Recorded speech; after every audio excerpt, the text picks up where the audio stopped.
got loyalty, got royalty inside my DNA. I got killer beats, got war and peace inside my DNA. I got poison, pain, and joy inside my DNA.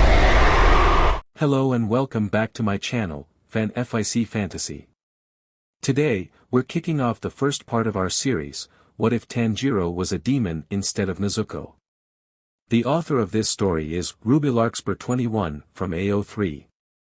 Now, let's dive into the fanfic. Cruelty. As she finished packing up the last of the charcoal, Nezuko looked up at the sound of footsteps in the snow to see Shigeru running towards her. "Are you going to the village, Nezuko?" the boy asked once he stopped in front of the basket of charcoal. "Can I come with you?" "Please, Nezuko." "Sorry, Shigeru, but you can't come with me." Nezuko chuckled as she hoisted the basket onto her shoulders.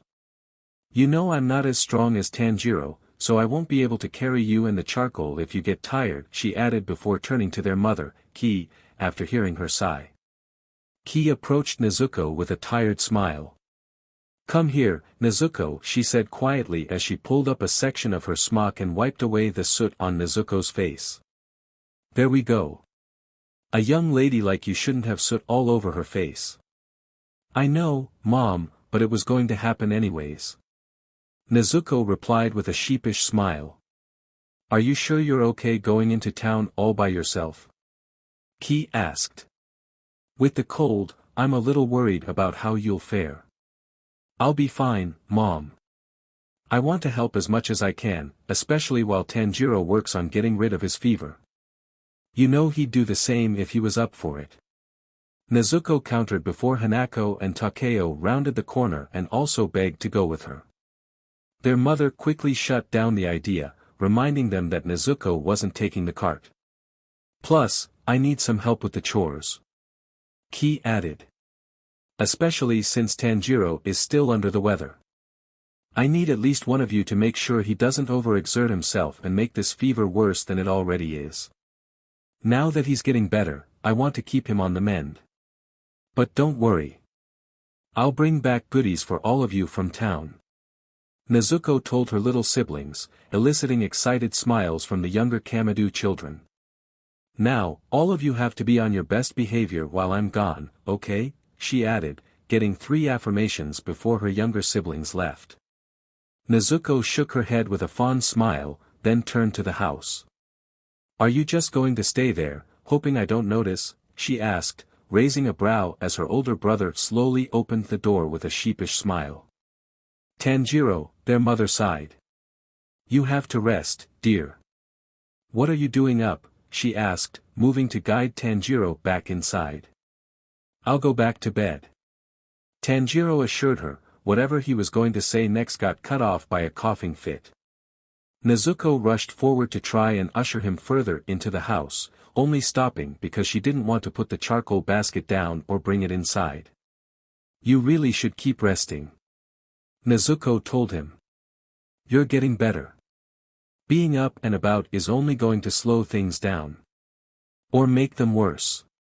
"I know," Tanjiro muttered sheepishly. "I just wanted to see you off and make sure you were set. It's the least I can do after getting sick and leaving you with my job." "I told you, Tanjiro. I'm happy to take over the deliveries for a while so you can get better," Nezuko assured him. "If I didn't want to, you know I wouldn't have offered. So just focus on getting this fever dealt with," she added. Tanjiro chuckled, sounding dangerously close to another coughing fit after a few seconds. He reached for one of his earrings, taking it out and holding it out to Nezuko. "Here. I want you to hang on to it for a bit," he said. As if he wasn't offering Nezuko one of their family's most important heirlooms. "But Tanjiro," Nezuko trailed off from her protest as the earring was placed in her hand. "Just until you come home, okay?" Tanjiro offered as a compromise, folding Nezuko's fingers over the earring. "Father used to say they were protective charms, and I want you to stay safe." Nezuko still didn't feel right about taking one of the earrings their father gave to Tanjiro, even if it was being given to her, but she also knew Tanjiro would continue to insist. She relented with a sigh, putting the earring in a pocket in her haori. All right. But as soon as I get home, I'm giving it back. Nezuko replied. Now, head back to bed and get some rest. I'll bring some tea back from town with me, and see if the doctor can come up in the next few days. If you're looking for something to do, you can read to our siblings. I'm sure they would be more than happy to sit and listen so you aren't moving too much. Stay safe, Nezuko, their mother spoke up. Try to be back before night falls, but if you can't, I'll make sure to find somewhere to stay if I can't get home before sunset. Nezuko assured her before she turned around and began her hike down the mountain. I'll see you when I get back, she called out, waving to her mother and older brother until the house vanished in the trees. As Nezuko vanished into the woods, Tanjiro felt his mother's gaze turn to him. All right. Back to bed with you, she sighed, gently pushing against his shoulder. I'm on it. Tanjiro replied, knowing better than to argue with his mother. Nezuko, one of the townsfolk, gasped as the girl in question walked into town. You came down the mountain in this weather? I did. Nezuko replied. Might as well sell as much charcoal as I can before New Year's, she added with a shrug. So hard-working, just like Tanjiro, the older woman chuckled. Speaking of your brother, is he doing all right? He's starting to get better. Keeping up his bed rest will make him good as new in no time. Nezuko assured her. It didn't surprise her that the townsfolk were asking about Tanjiro. They had all been shocked the first time Nezuko came to sell the charcoal instead of the eldest Kamado's son. That's good to hear. You didn't hear it from me, but a few of us have been worried since your last visit. A few even voiced the concern that Tanjiro's illness had been passed on to the poor boy. If Tanjiro's on the mend, then I guess there's nothing to worry about. Nope, just a regular fever. Nezuko responded. The concern wasn't unfounded. It hadn't been that long ago that illness had claimed her father's life, and Tanjiro already took after him the most. She tried not to think too much about the first few days after Tanjiro had fallen ill. About her and her mother hovering over Tanjiro, watching like hawks for any blood accompanying his coughs, just to be sure it wouldn't be a downhill slope of prolonging the inevitable. Anyways, she muttered before raising her voice slightly, does anyone need to restock their charcoal supply? After getting most of the charcoal sold, Nezuko made her way to the medical clinic. Ah, Nezuko, the town doctor exclaimed, standing up to meet Nezuko at the door. Are you here to sell charcoal, or do you need something?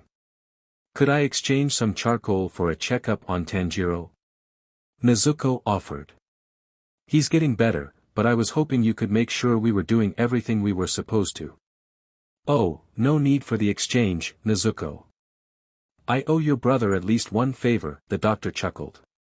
That boy is so stubborn about paying for stuff we offer for free, but refuses to take payment when he does the same. Yep, that's my big brother. Nezuko giggled.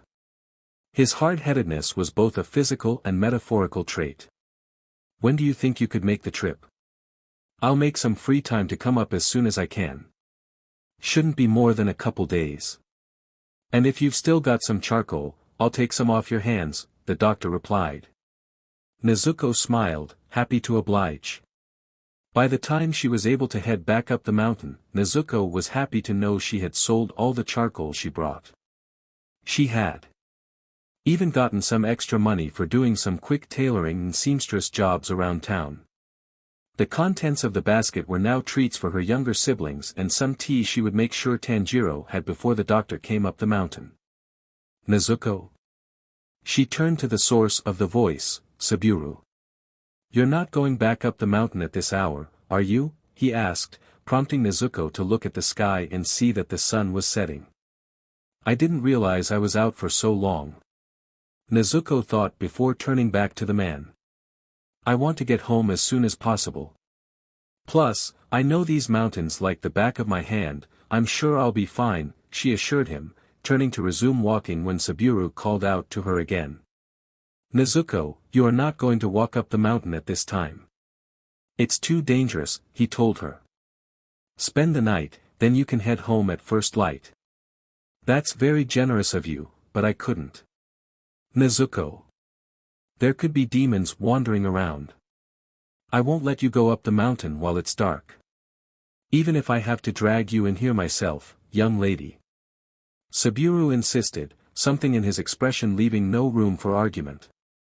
Nezuko sighed, walking just a little ways back down the mountain to head into the home of her family's closest neighbor. After a meal, and hearing a story about demons and demon slayers from Saburo, Nezuko got ready to settle down and sleep.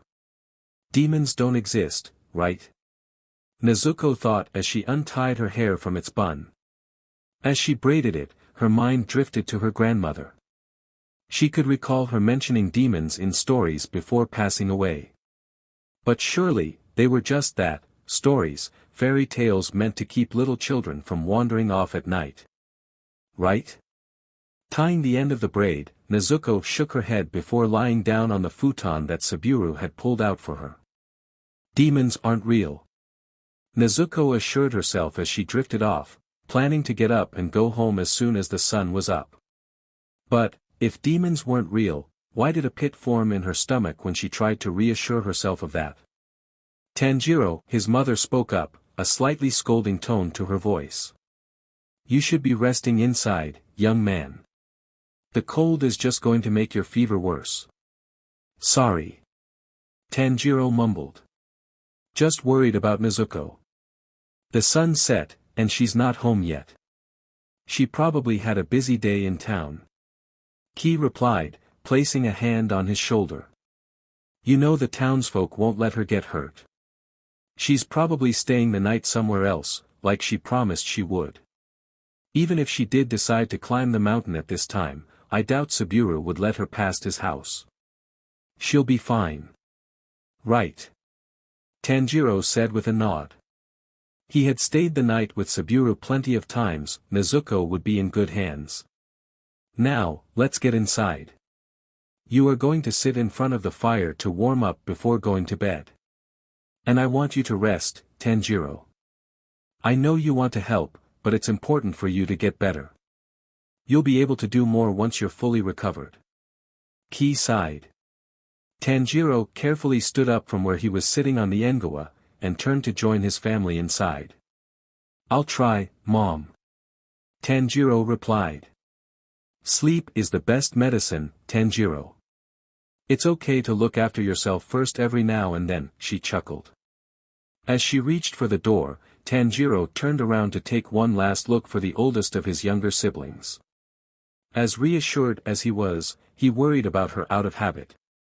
She'd never gone to the village by herself before he got sick, and he hoped she was doing okay. Just as the door closed, Tanjiro picked up on an unfamiliar scent in the air. It was a horrible smell, like what accompanied dead animals but amplified beyond what should be natural. Amidst the scent, past the smell of decay and blood, there was also malice, anger, and even a little bit of fear. And it was coming closer. Mom. Something's coming. Something bad, he whispered. Her brows furrowed in concern before lowering with determination as she grabbed one of the few knives they had. Stay with your siblings. Close the door. Tell them to run if they have to, and you'd better go with them, she instructed, her tone leaving no room for argument. Tanjiro nodded, turning and making his way to his younger siblings. They all perked up when he entered. Where's Mama? Rokuta asked as the door closed. Tanjiro shared one last glance with their mother before fully closing the door and turning to his siblings. Something's coming. Mom said for us to stay here, but to run if whatever it is gets into the house. Tanjiro replied, closing his eyes when the world spun slightly. I know Mom said I should go with them, but I don't know if I'm in any condition to travel right now. Much less in the blizzard outside. He thought before leaning towards the door. Can I help you, sir? Ki asked on the other side. The unfamiliar scent was overwhelming now. Tanjiro had to suppress the urge to gag, and covered his nose. Is this the Kamado residence? An unfamiliar voice inquired. A man's voice. It sounded so human, but Tanjiro knew the source of that voice was anything but. No human had the scent this man did. Why do you ask? Ki was tense, clearly unsure of the man's intentions. I've heard about you, the man replied. May I come in? I'm afraid not. My eldest is unwell, unfortunately, and I'd hate to have you fall ill while in the close quarters. At least it wasn't a lie, but the man talking to her was clearly irritated. Sir, I'm going to have to ask you to leave. Please. I'm afraid that isn't an option, the man hissed, the malicious scent intensifying along with a scent of power and danger. Not good. Tanjiro thought as he grabbed onto Takeo and Hanako before dropping to the ground, Takeo grabbing Shigeru and Hanako grabbing Rokuta on their way down. And just in time, as something went through the door, swinging right where they had all been standing a second ago. Whatever it was dangerous. If they hadn't dodged, Tanjiro didn't doubt that thing could have cut right through all of them. The weapon went back through the door, and a familiar thud followed shortly after. Whatever was attacking them, their mother just headbutted it. Run! Ki screamed. All of you run. You heard her. Tanjiro told his siblings, forcing down his coughs as he got the others on their feet. We need to go, now. As he got onto his own feet, Tanjiro made sure to grab the axe from where it rested by the door. Stand aside, the newcomer snarled. With the door broken open, they had a perfect view of the man. He was pale, unnaturally so, and wearing Western clothes. But the most startling feature of the man was his eyes that were bright red with slit pupils. Whoever this man was, he wasn't human. His scent alone gave it away, his eyes just solidified that fact. Stay behind me. Tanjiro whispered to his siblings, carefully ushering them where he told them to go before uncovering the axe. If you really think you can attack our home, and that I will willingly let you pass afterwards, then you've made a grave mistake. Leave our home now. Ki spat, standing firm despite the fact she was bleeding heavily. Tanjiro tightened his grip on the axe, waiting for the right moment to strike. I don't know what you want with our family, but you won't have it. You're in no position to order me around, the man replied, turning to the Kamado matriarch. Tanjiro ran and swung the axe, managing to land a hit to the man's shoulder. Surprisingly, the man didn't even flinch. Despite the injury. The man turned to Tanjiro with an almost bored expression, but it quickly shifted to fear once the two made eye contact. That earring, he muttered. Tanjiro could pick up on the scent of the man's annoyance becoming outright terror. Why is he focused on my earring? And why is he so terrified all of a sudden? Tanjiro wondered before he was thrown onto the floor, the hit knocking the wind out of him and causing the cough he had been holding back to surface. You look just like him, the man whispered. He was still afraid, but there was also disbelief and rage now. Where did you get that earring, boy? Where is the other one? He snarled, revealing the fangs that took the place of his canines. Get away from him. Ki snapped, swinging down for another headbutt, only to get caught by the man like it was nothing. That cheap move won't work a second time, he snarled before throwing Tanjiro's mother into the house. The others screamed while Tanjiro forced himself to his feet. Tanjiro, get your siblings out of here. Ki yelled. Don't worry about me. Save them, Tanjiro. Such a nuisance, the man sighed as he raised his arm.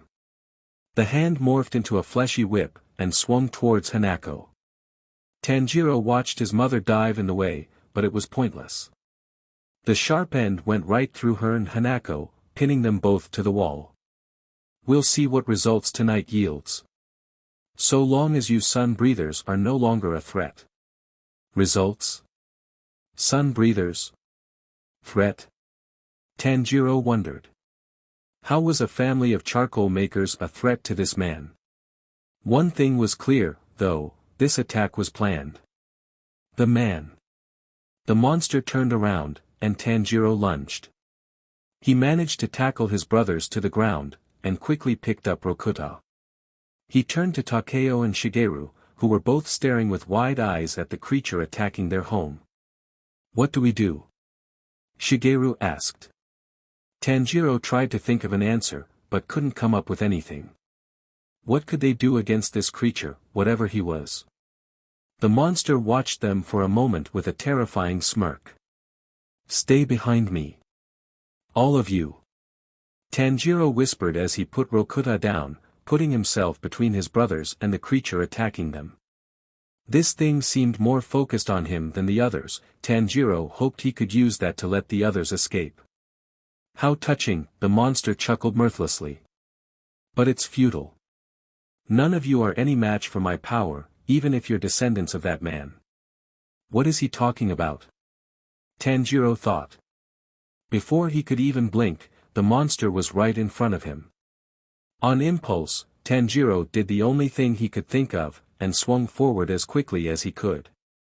His forehead made contact with what he was pretty sure was the monster's nose, and he didn't waste a second in grabbing Rokuta again.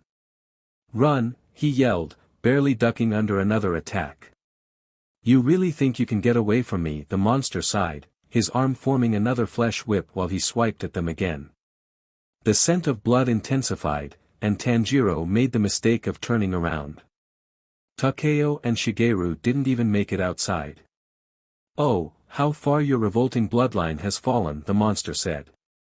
His smirk widened as he turned to the two remaining survivors, his gaze sending a terrifying chill up Tanjiro's spine as the monster focused on him. "But I don't need to bother with the rest. None of them have the same potential you do. Run!" Tanjiro told himself, pivoting and starting to run again. He barely got outside before something cut into his leg, sending him tumbling to the ground. "Sorry, Rokuta," Tanjiro whispered to his baby brother. The rancid scent approached, and Tanjiro started dragging himself across the snow. He had to at least get Rokuta somewhere safe, away from that monster. That would be enough, even if he died in the process. He wasn't expecting to survive, anyways. Not when he couldn't even walk. "Come on." Tanjiro grunted, gasping in pain as another one of the demon's flesh whips stabbed his shoulder. He couldn't move anymore. Not without leaving Rokuta, but he would rather die than abandon his only living sibling. Aside from Nezuko. Thank the gods she wasn't home. Tanjiro thought as the monster came closer. "Big brother?" Rokuta mumbled before he began crying. "I'm here, Rokuta. It's okay, your big brother's here. I promise, I'll try to protect you." Tanjiro whispered, knowing it was an empty promise. He was in no condition to put up a fight, they would both be dead in moments. "I wonder," the demon whispered. He glared as Rokuta sobbed again, his sneer revealing his sharp canines once again. "I'll deal with this brat when I'm done with you," he snarled. "If this succeeds, then perhaps I can finally create a demon to conquer the sun for me. And I'll be destroying that monster's legacy at the same time. What a wonderful night for me," he muttered with a borderline manic grin as his clawed nails extended and gained a blue tint to them. Who is he talking about? What is he talking about? Tanjiro thought before the claws sunk into his neck. Rokuta cried again, but the monster silenced him quickly. A burning sensation spread through Tanjiro's veins, starting at where the claws were still planted in his neck. "Don't worry. The pain will end eventually. Though, you're likely going to pass out from it, assuming my blood doesn't destroy your cells," the monster chuckled. "Remember this name, boy. The name of your master, Kibutsuji Musen," he hissed, the name causing the burning in Tanjiro's blood to become painfully cold. "I'm sure you'll make an excellent demon. I'm even generous enough to leave the corpses here, so you can start gaining power as soon as possible." "I don't." Tanjiro was cut off by the clawed fingers digging further into his neck.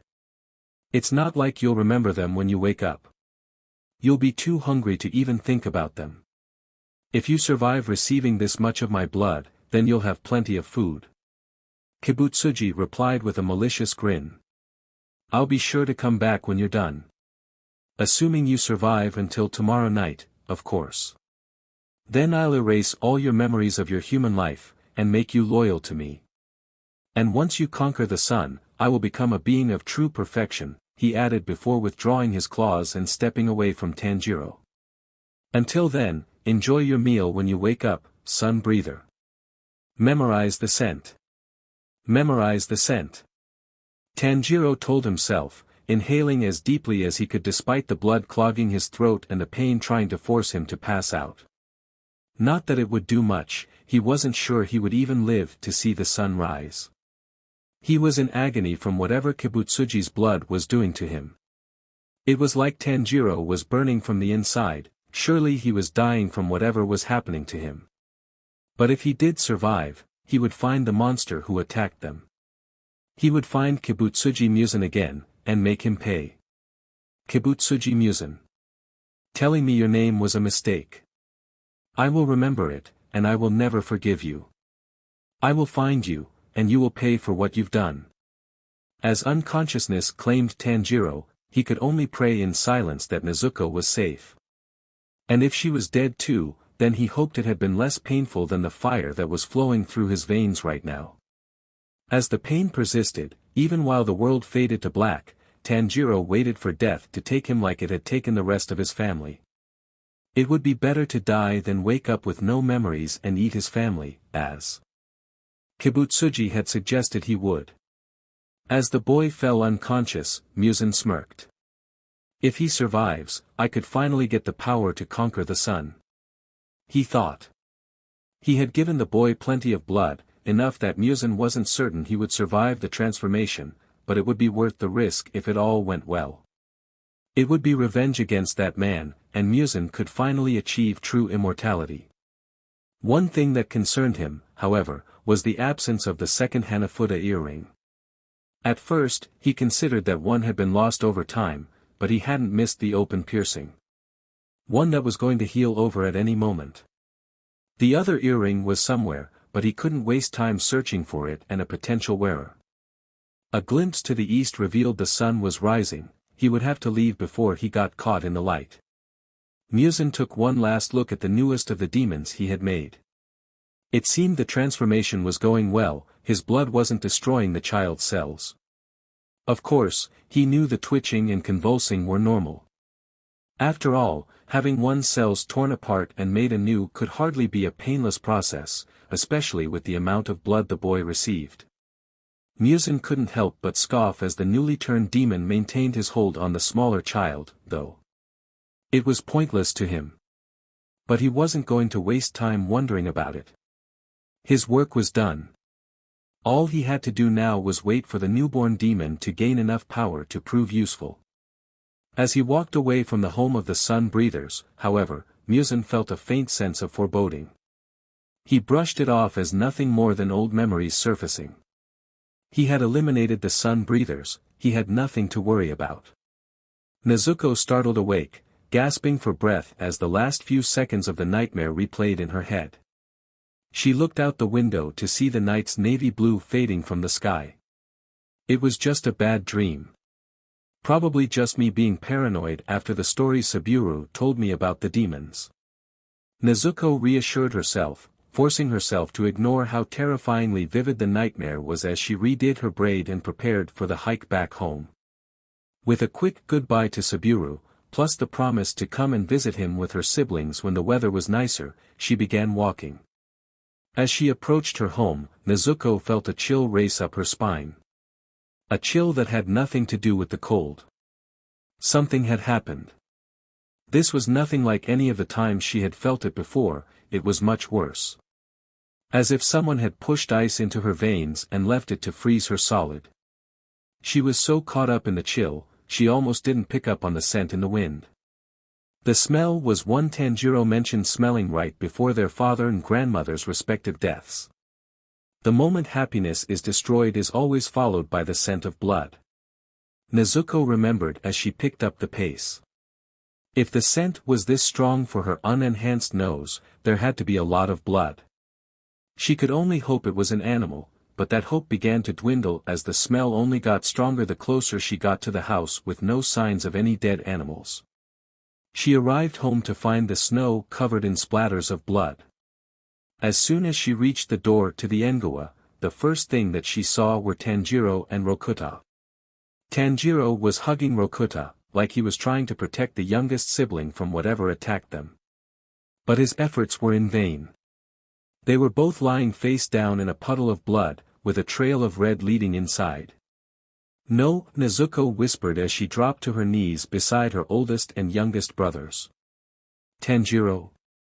What happened here?" she asked, her gaze following the trail of blood into the house. Trembling, Nezuko slowly walked through the broken doorway, and her heart dropped into her stomach at the brutal scene in the house.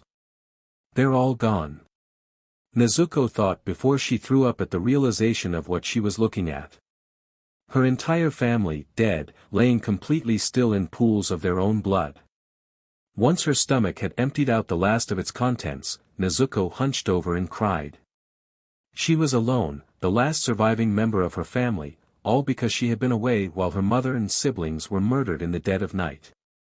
No, Nezuko wasn't sure what part of her knew it, but something told her someone might still be clinging to life. She had to find out which one it was and get them help. She would do whatever it took. She ran inside to check if anyone was alive, praying she wasn't alone. Everyone was cold, and therefore long dead, and Nezuko started to lose hope as she knelt beside Tanjiro and Rokuta. Rokuta was cold, dead like the others, they were all dead. Except for Tanjiro. As Nezuko's hand brushed against her older brother's arm, the one wrapped protectively around Rokuta, she realized it was warm. She grabbed onto the arm, praying to every god she could think of that it wasn't her mind playing tricks on her in grief-fueled desperation. Tanjiro's still warm. And a quick check confirmed he still had a pulse, albeit very faint. He was alive, if only barely, which meant Nezuko had a chance at saving her older brother. She had to get him to the doctor, in case Tanjiro's wounds got infected or he lost too much blood. She would have to carry him down the mountain. It was easier said than done, carrying Tanjiro. Unfortunately, Nezuko didn't have the same upper body strength as her older brother. She barely managed to drag Tanjiro to the edge of the clearing before dropping him to catch her breath. "Damn it!" Nezuko screamed before taking a deep breath. "Okay. Carrying Tanjiro won't work. But I can't just sit here and do nothing, not while Tanjiro is in this condition," she muttered, pinching the bridge of her nose when she realized she wasn't talking to anyone. "Great. I'm talking to myself now. Maybe I can patch him up. That'll at least buy him a little more time while I try to figure something out." She ran inside to try and find something. They had medical supplies in one of the closets. Being as far up Mount Kumatori as they were meant they tried not to cause too much hassle for medical problems. And that meant having and maintaining a basic first aid kit for small emergencies. Anything that didn't require an actual doctor right away. While Tanjiro very much needed a doctor sooner rather than later, the supplies would at least buy him a little extra time. Hopefully enough to save him. Tanjiro didn't know what happened. He woke up only slightly, disoriented and still in pain, but alive and no longer feeling like his blood was on fire. Why did he remember the sensation of burning from the inside? He was being moved around. Someone pushed him onto his back and dragged him through something cold, yelling and muttering something Tanjiro's still barely conscious mind couldn't understand.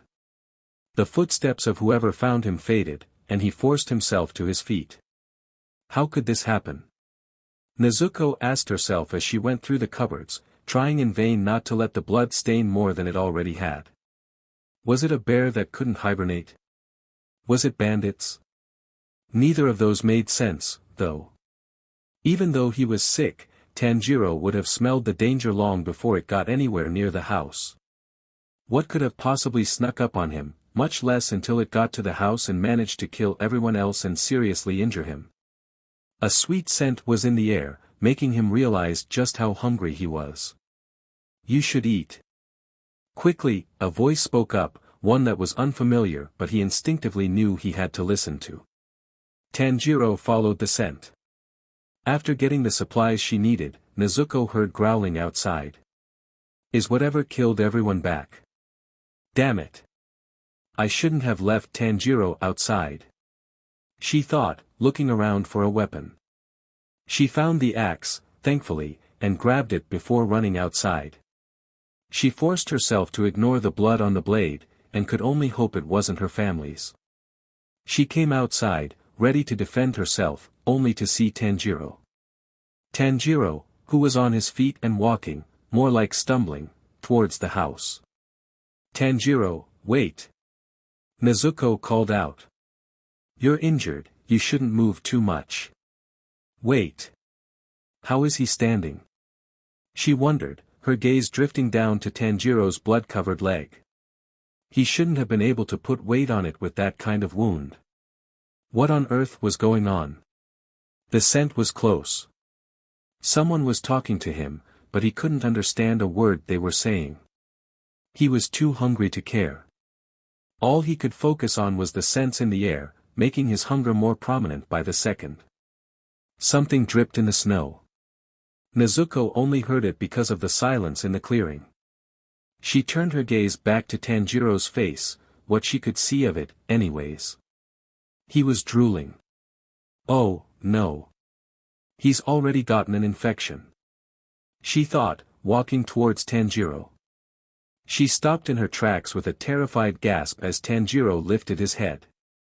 The burgundy eyes she had known since she was little were replaced by blood red, and his pupils were slit like a cat's. The veins on his face were bulging prominently, Nezuko could see them from her spot just outside the door. But the changes that unsettled her the most were the much sharper fingernails and the fangs. Tanjiro looked ready to pounce, and fear rooted Nezuko in place. The drool continued to flow while Tanjiro's gaze focused on something, and Nezuko followed it. Get Rokuta inside, something yelled in the back of her mind. Nezuko bolted towards her baby brother's corpse, silently apologizing before throwing him into the house. She whipped around just in time to see Tanjiro lunge for her, and immediately raised the handle of the axe, not quite able to suppress her terrified shriek. She barely managed to wedge it between the incredibly sharp teeth her brother now had, but it was enough to keep him from biting her. With a snarl, Tanjiro shoved Nezuko onto the ground, pinning her and pushing against the axe. One of the scents moved, followed by the sweeter scent fading slightly, and Tanjiro turned his focus to the second scent. Eat, the voice snapped, and Tanjiro lunged for the scent. He moved to take a bite, only for something to get wedged in his mouth. Why are they fighting so much? Tanjiro wondered in frustration, pushing against the blockage and forcing the source of the scent onto the ground. Whatever was wedged in his mouth stayed put, keeping him from getting any closer to the scent. It doesn't matter. You're stronger, the voice assured him. They'll give out eventually, and then you will be able to eat. Tanjiro's stomach cramped at the reminder that he hadn't eaten.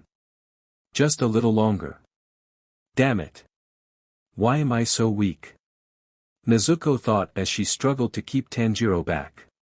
It was terrifying to see him like this.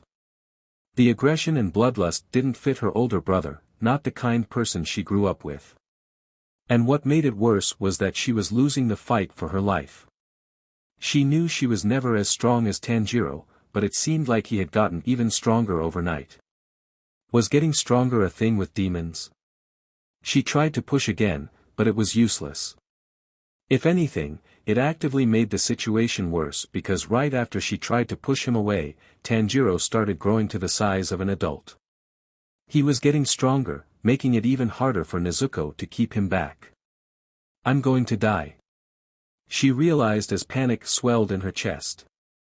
I can't hold Tanjiro off much longer, my arms are going to give out any second and then it's all over. Nezuko thought as tears began to well up in her eyes. No. If she weren't holding the axe up to protect herself, she would have slapped herself at that thought process. Tanjiro isn't a monster. How could I even think that? I saw it myself. He was protecting Rokuta during the attack, trying to get away. And there's no blood on his hands or face. He turned into a demon last night, somehow. I can't let him do this. He'll never forgive himself. I just have to get through to him. Tanjiro, please. Nezuko cried out. You have to fight it. Don't let the demon take over. Come back, big brother, she continued, fighting to keep her aching arms from giving out. It's me, Nezuko. Your little sister. Please come back to me. I can't lose you too, she screamed as her tears began to fall. I'm sorry, Tanjiro. You shouldn't have had to suffer like this. You had to watch Mom and our siblings die, you all must have been in so much pain. I shouldn't have left. It should have been me who ended up like this, not Tanjiro. Please, whatever gods are listening. Please. Don't take my big brother from me. As he tried to get past whatever was in his mouth, Tanjiro heard a familiar voice crying out to him. The haze started to leave his head, and he noticed dark hair that contrasted against the snow. But it was different from the man. The hair was longer, and the eyes weren't the same unnatural shade of red as the man's eyes were. Then, his head finally cleared up just as the person he was attacking cried, "It's me, Nezuko. Your little sister. Please come back to me. I can't lose you too." Tanjiro realized the scent, the thing his mind had perceived as food a second ago, was Nezuko struggling under him. She was terrified, he could smell the fear as clearly as he could see it in her tearful eyes. The piece of wood in his mouth was the handle of the axe that Nezuko was desperately pushing against him with. It was the only thing between him and his little sister. I'm attacking her. She's the only family I have left, and I'm close to killing her. Tanjiro realized, feeling tears begin to well up in his eyes. He clenched his jaw, biting harder into the wood of the axe's handle as he fought the urge to get the tool out of his way and rip his sister, his only remaining family, to shreds. What are you doing? The voice demanded as Nezuko's eyes widened slightly. You need to eat, you need strength. It doesn't matter who she is, humans are food, it yelled while Nezuko squeezed her eyes shut. Tanjiro focused on Nezuko. He focused on the tears he wished she wasn't shedding.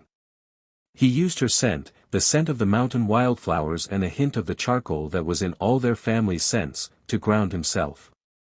To remind himself there was still one other survivor, one who had been spared because she wasn't there. He wasn't alone, and neither was Nezuko.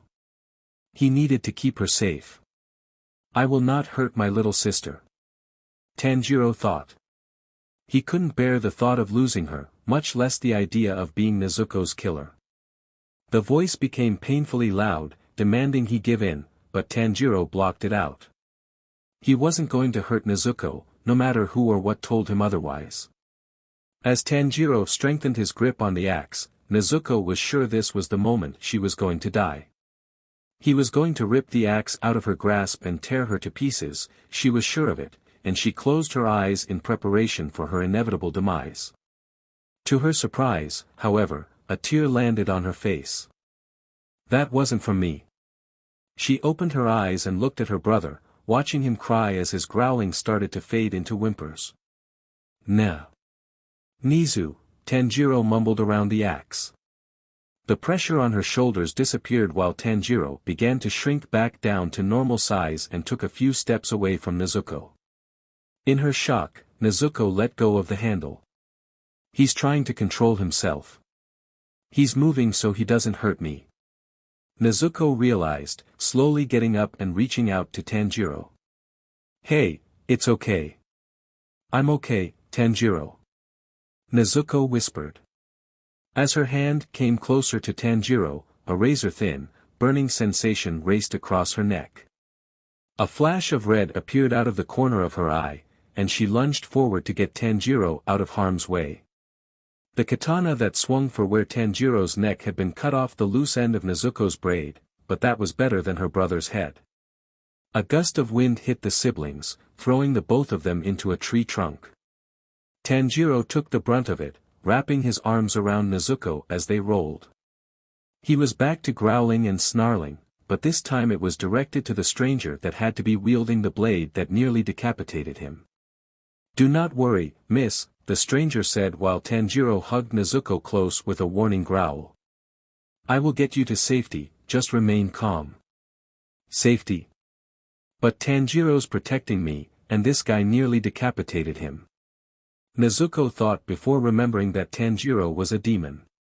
And with how he had come dangerously close to eating her not 1 minute ago, it didn't surprise her that someone coming to the scene with the only context being Tanjiro's newly demonic status would immediately think she was in danger.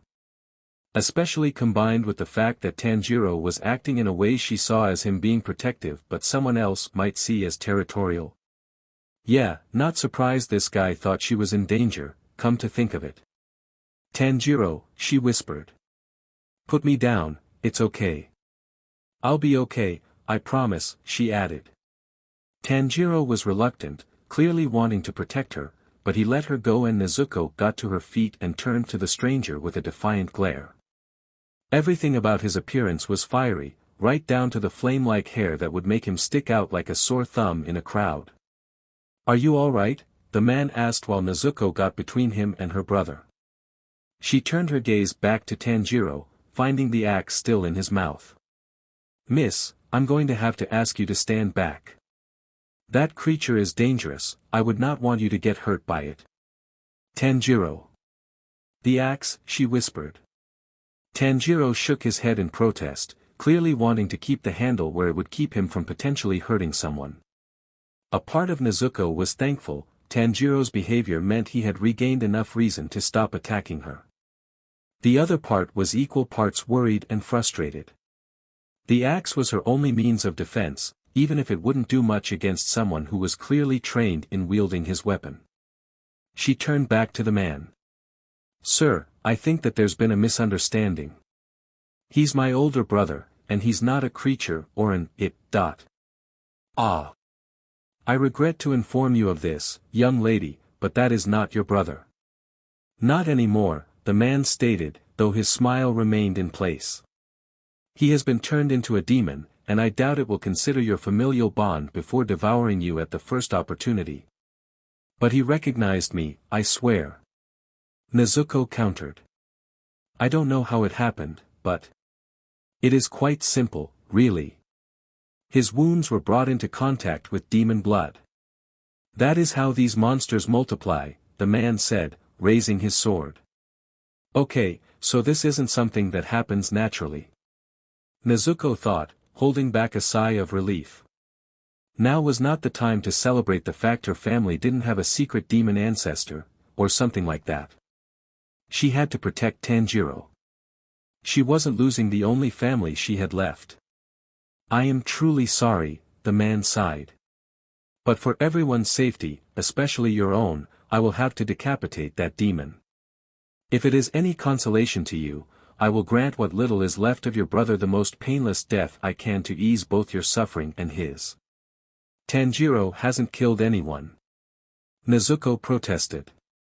"Forgive me for not believing that will be constant. Just a moment ago, it was attacking you. If I had not shown up when I did, you most likely would have been torn to shreds and devoured," the man replied. "It is not hard to tell that the mess here is a demon's work," he added, gesturing to the blood-stained snow leading into the house. Nezuko slowly reached behind her, grabbing the blunt end of the axe and gently tugging. "He didn't do it. He's innocent. He was turned into a demon last night. He was as human as you and me when I left home yesterday," she yelled. "Tanjiro would never hurt anyone. Especially not our mother and our little siblings. He would sooner die than hurt them, you hear me? Family does not matter to a hungry demon. And that one is undoubtedly starving, right now," the man declared, his smile faltering slightly. "So please, before it brings you harm, stand aside. I told you to not call him an it. He is a person, not some animal." Nezuko snapped. "Besides, he recognized me. He stopped himself from hurting me. He still has some of his humanity left. I saw it with my own eyes. He stopped. My big brother is still in there, she added, tightening her grip on the handle and tugging a bit more insistently against her brother's grip. She glanced back to Tanjiro, hoping he understood what she wanted. He was hesitant, but released the axe. However, a gust of wind kicked up the snow between the two. The wind caused Nezuko's hair to fall out of its braid, and the black waves flew around her with the snow. When it cleared, Tanjiro was gone. I understand you are trying to protect it, but it is futile to protect a man-eating monster. And you also made quite the mistake. Never turn your back on your enemy, the man told her, bringing Nezuko's attention to him. He had Tanjiro in his grasp with one hand, and was pointing his red-bladed katana in the other at Tanjiro's neck. The hand holding Tanjiro's arms behind his back wasn't losing its grip, evidenced by him struggling to get free. And Tanjiro was trying with all his might to loosen the demon slayer's grip, snarling and thrashing as much as he could with his arms forced behind his back. Let him go. Nezuko snapped. If she could do something, anything, to not watch the last of her family die right in front of her, she would do whatever it took. It is dangerous. As I said, I will make this as painless as possible so whatever is left of your brother can pass over to the next world peacefully. And you can rest assured that no innocent lives will tarnish his conscience, the man replied. Tanjiro continued to attempt to put up a fight, and the man stabbed his katana into Tanjiro's shoulder in response to the struggle. The wound elicited a pained cry from Tanjiro, and Nezuko barely kept herself from lunging at the man. No. Stop it. Don't hurt him. Nezuko cried, fighting back tears. Whether they were from fear, rage, grief, or any combination of the three, she didn't know. She didn't really care either. He's all I have left. Look at him. There's no blood on his hands or mouth. He's innocent, like I told you. You can't kill someone for a crime they never committed, can you? She was desperate at this point. She had already lost too much in one day. I won't lose Tanjiro, not after we've already lost everyone else. I'll do whatever it takes to get you to spare his life. I'll find a way to turn him back into a human. I'll heal him. I'll make sure he doesn't eat any humans. I'll hunt down the demon that did this.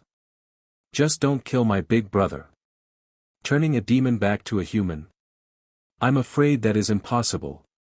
A human who has turned into a demon cannot be healed, the man replied. If it were possible, demon slayers would no longer be required.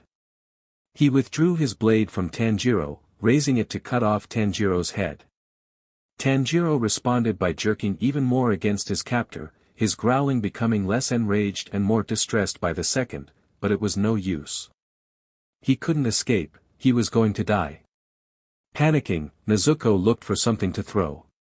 She quickly grabbed the nearest rock, throwing it with all her strength and watching it bounce harmlessly off the hilt of the katana. It would at least delay her brother's decapitation. Let him go.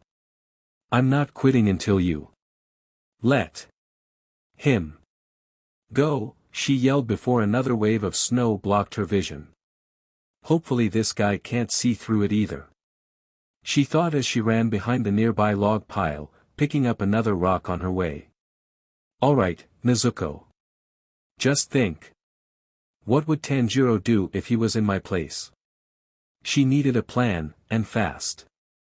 If she took too long, Tanjiro was going to be killed and Nezuko would be truly alone. Luckily, the man's fiery hair made him easy to spot, even with the snow blocking him. There's no way I can physically beat this guy, I'm nowhere near strong enough. But I can still try to save my brother. Or at least distract this guy long enough for Tanjiro to use his head. She thought. She threw the rock and bolted for the other end of the log pile. She didn't have much upper body strength, but she did always have strong legs, so she kicked one of the logs on the ground with all her might. As the log flew through the air, she ran back around the log pile, then ran for the swordsman. I will admit, that caught me slightly off guard," the man exclaimed as the familiar sound of wood breaking echoed through the clearing. The swordsman raised his blade as Nezuko approached, the blunt end facing her. On nothing but pure instinct, Nezuko ducked under the sword as the man swiped it at the side of her neck, then prepared for another kick. She still had the axe, but she didn't want to try swinging that unless she exhausted her other options. "Let Tanjiro go," she screamed, kicking at the man's shin before he struck again. This time, it hit her right in the neck, and the world went black. Tanjiro froze in shock, watching the flame man swing the handle of his sword into Nezuko's neck. He watched his little sister collapse into the snow, and something snapped inside him. The flame man hurt Nezuko, Tanjiro had to protect her from him. But first, getting free. The man's grip was loose, he could use that. As the girl dropped to the ground, unconscious, Kyojuro tried to regain his footing. She had strong legs, he'd give her that. It was impressive that a civilian held such strength. The demon boy snarled, thrashing against Kyojuro's grip even more than before. With his footing off, the flame Hashira couldn't properly keep his grip without losing his balance. The demon saw an opportunity and took it, freeing one arm and swinging itself forward headfirst. The headbutt made contact with Kyojuro's face, stunning him, causing his grip to loosen completely and allowing the demon to get free. Well, its head is quite hard. Similar to a rock. Kyojuro thought to himself, raising a hand to his nose. It was bleeding, obviously broken. He didn't get a chance to do much else before he was kicked away by the demon, and then said demon ran for the unconscious girl. "It's going to eat her." Kyojuro realized, raising his katana as the demon crouched in front of the girl. Instead of devouring what it should perceive as a completely defenseless meal, however, the demon gently placed its hand on the girl's head. "Nizu. Nezuko." Kyojuro barely heard it, but the demon managed to force a name out as it fussed over the girl. Surprisingly, it seemed distressed, rather than ravenous. "Is that the girl's name?" Kyojuro wondered, keeping his sword raised just in case. Most newborn demons don't even remember they have family, much less names. Especially not before they've eaten, but it's too late by then. What a curious case. He cautiously approached the siblings, and the demon immediately turned around and put itself between Kyojuro and the girl.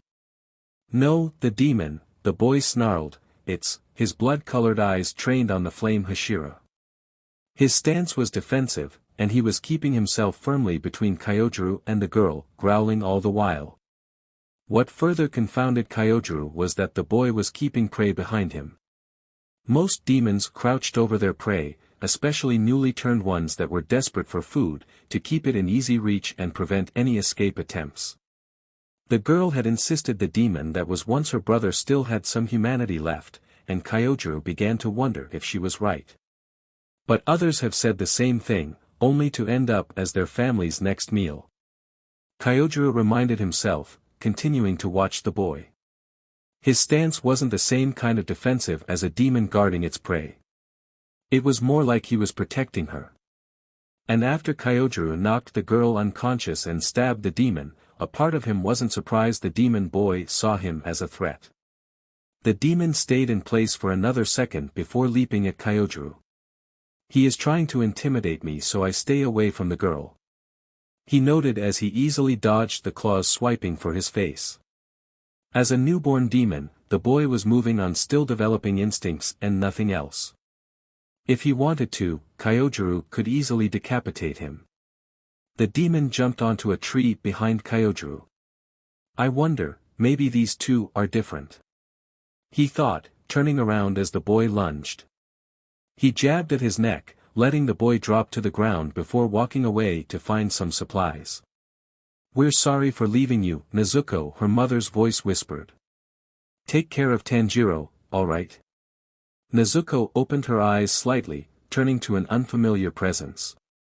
The man Nezuko found, as blurry as he was, looked like Tanjiro, if Tanjiro were an adult. She couldn't see his face. "Good luck," the man said calmly, turning slightly towards Nezuko before the dream faded. When Nezuko woke up, she immediately spotted Tanjiro's Haori, and grasped it tightly as she checked him for any new injuries. What did that guy put in his mouth? Nezuko thought when she noticed the piece of bamboo covering her brother's mouth. Is this a muzzle? Your brother is fine. His injury has healed with no complications, the man spoke up, causing Nezuko to whip around and find him standing in front of a nearby tree. Not wanting to take chances, Nezuko crouched over Tanjiro. If this guy wanted to hurt her brother, he had to go through her first. Not that it would be particularly hard, but she would still put up a fight. I assure you, I will not harm him, so long as he does not cause harm to any humans. What? Nezuko asked. That was unexpected, considering he tried to decapitate Tanjiro repeatedly before the man even knocked Nezuko out. You mentioned seeking out the demon who attacked your family, and perhaps seeking a cure for your brother. Nezuko nodded, unsure of where this was going. Then I will take you as my student. I will train you to become a demon slayer, so that you may have a better chance at success, he declared. We will have to find shelter to keep your brother away from sunlight. It is lethal to demons. He will be fine for now, with the cloud coverage, but it won't last forever. Why are you suddenly fine with Tanjiro staying alive? Nezuko demanded, not taking her eyes off the man no matter how much she wanted to make sure Tanjiro was okay after the last few minutes. And what the hell is with the muzzle? I chose to spare your brother because he protected you after I knocked you unconscious. Despite the fact that he must be starving, he didn't even seem to consider eating you. He only attacked me after I knocked you unconscious, the man told her. How he kept smiling, she had no clue. Had he even blinked this whole time?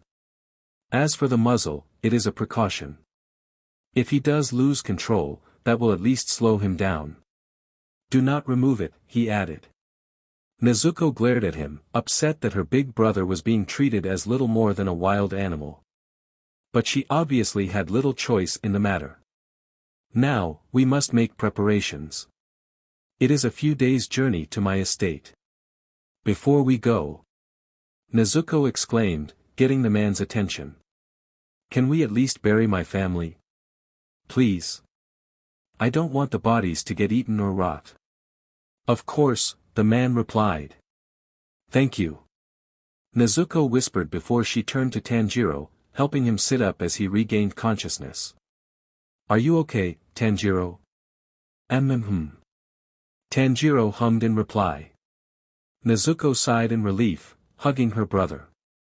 When she leaned back, she couldn't help but notice that Tanjiro's gaze seemed distant, like his mind wasn't all there anymore. The idea saddened Nezuko, but she decided to worry about that later. For now, they had work to do. Come on. Nezuko said as she guided Tanjiro to his feet before the siblings made their way back to what remained of their home. Nezuko led the way, keeping Tanjiro's hand in hers the whole time while the flame-like man followed behind them. The fact her brother didn't seem to be fully aware made her worried, especially when he occasionally stumbled on the rocks. Ah! Where are my manners? I forgot to introduce myself, the man exclaimed after a moment. My name is Rengoku Kyojuru, Flame Hashira of the Demon Slayer Corps. Despite our rocky start, it is a pleasure to meet you both. Kamado Nezuko. And Tanjiro's my older brother. Nezuko replied, gesturing to said brother. I also wish to apologize for stabbing your brother and knocking you unconscious. Rengoku declared. I will admit, your plan was clever. And your leg strength is admirable, as are your reflexes. We will be increasing your skills with both while you train. Thank you. Nezuko muttered as they came to the door. What was left of it, anyways? Nezuko immediately grabbed a shovel to start digging after letting go of Tanjiro's hand. It would be difficult and probably take a while since the ground was frozen, but it would be worth it if it meant her family could rest at least somewhat peacefully. She doubted they would truly be at peace until their murderer was gone from this world. While Nezuko was digging, Tanjiro turned to the house. The sight and smell of the blood made him hungry, but he forced down the urge to eat as he walked up to his youngest brother. He couldn't remember the names of his family except for Nezuko, much to his chagrin. Whatever happened to him had made most of his memories foggy, though Nezuko's presence had managed to help a few of them clear up enough for him to force back the hunger. He knew the bodies on the ground were his family, and that they needed to be buried. So, forcing himself not to salivate at the sight of all the blood and dead bodies, he picked up his youngest brother, carefully carrying him to where Nezuko was still digging. Once the little one had been set down, Tanjiro turned around and went back to the house to retrieve the rest of their family's bodies. Kyojuro would admit, the Kamado boy was full of surprises. He kept careful watch over the boy, especially when he noticed the demon's gaze on the child's corpse just inside the house. There was an indentation in the blood-stained snow. Kyojuro could only guess that was where Nezuko had found her elder brother. The demon boy began to walk to the corpse, and Kyojuro reached for his sword. Before he could unsheath his weapon, though, Tanjiro knelt by the child and placed a hand on their head. Just as he had when Nezuko was unconscious. He then picked up the child with surprising gentleness, carrying it to where his sister was digging graves. Kyojuro was even more surprised to see the sadness in the demon's eyes. He didn't think the creatures were capable of such human feelings. "May I be of assistance?" he asked, his voice softer than his usual tone. Nezuko perked up and turned to him. She looked around while Tanjiro emerged from the house with another child in his arms. He only turned to her and tilted his head, then she turned back to Kyojuro. "I could use some help digging the rest of the graves. The ground's frozen, so I won't mind the help." "Very well. Do you have a second shovel?" Kyojuro replied. Once Nezuko helped him find another shovel, he was quick to start digging another grave beside her. "I made one already, I'm working on the second one. After you finish the one you're working on, we'll need 2 more. One needs to be big enough for an adult, for our mom," Nezuko informed him. Kyojuro didn't miss how the first grave was quite small, likely for the youngest. It was going to be easier to make smaller graves for the children, of course, due to the frozen ground. Kyojuro nodded and began digging, glancing at the third child Tanjiro brought out. A young girl, not much different in size to the second boy.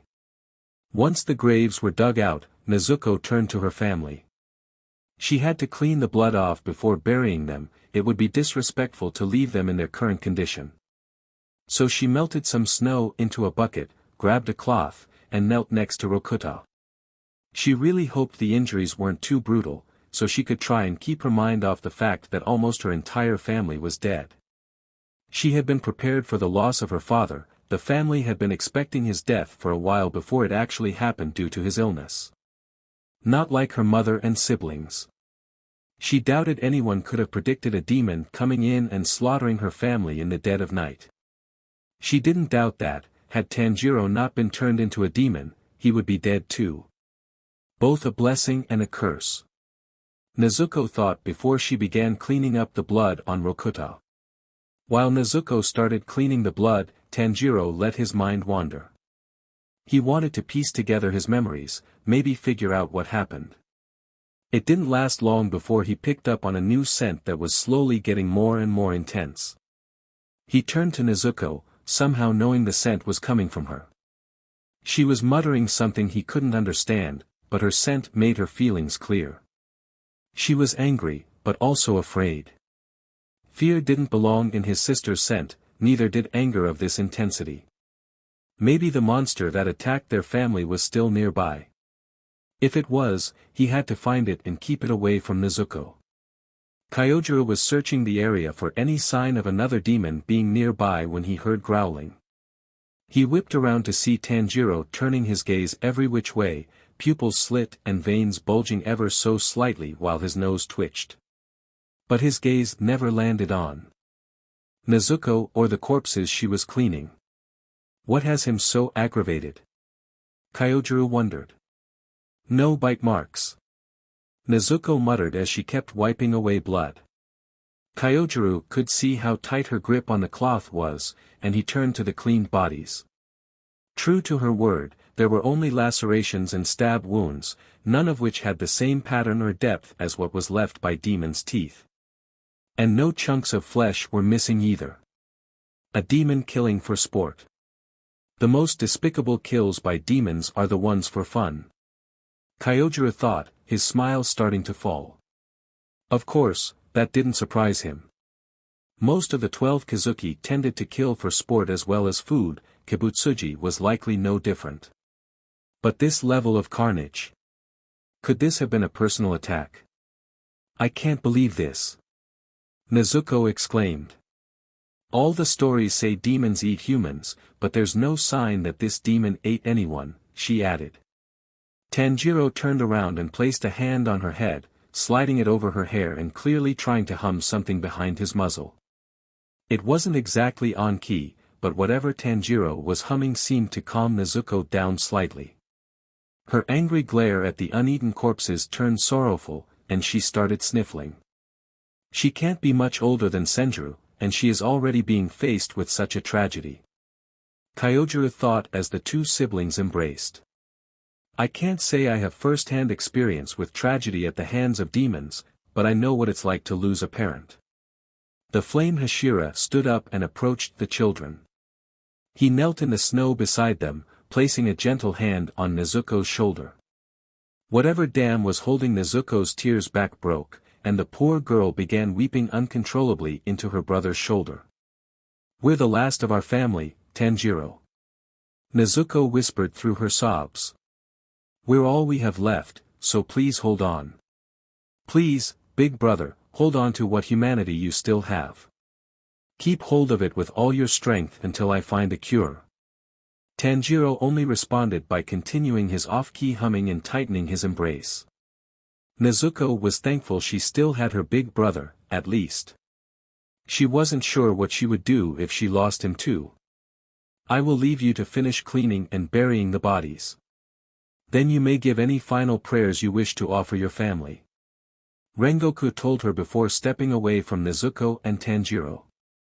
Nezuko turned back to cleaning, wiping the blood away from everyone's bodies and closing any open eyes before carefully placing them in the ground.